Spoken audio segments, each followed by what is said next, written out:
Xile bağ evində bir ahəng var bugün. Hər masada sevinç, hər üzdə bir gülüş.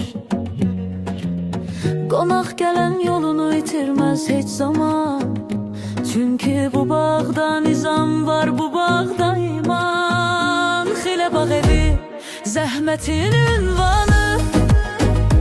Burada xidmət danışar, sükut yox canım. Kim bu qapıdan girib sərazı çıxar?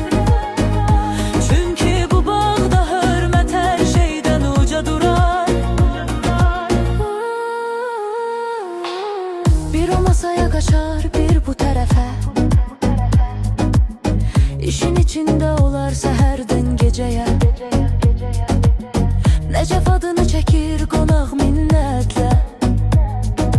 Çünki o bu bağda çalışar ürəklə. Xile bağ evi, zəhmətin ünvanı. Burada xidmət danışar, sükut yox canım. Kim bu qapıdan girib sərazı çıxar?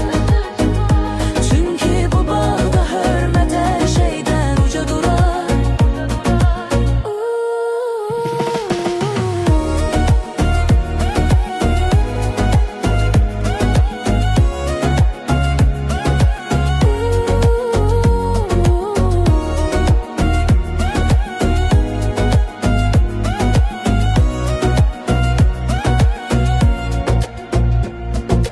Bələdçi gətirər qonağı güvənlə. Sürücü yol gələr ümidlə, səbrlə.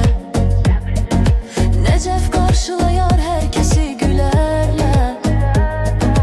Bu bağ dostluq üstə qurulub təmellə. Biz bələdçinin də sürücünün də yanındayıq.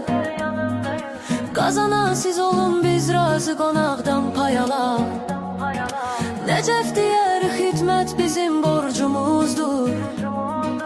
Bu sözlə Xile hər gün biraz da böyüyür. Sonca Xile bağ evi yaşayır bu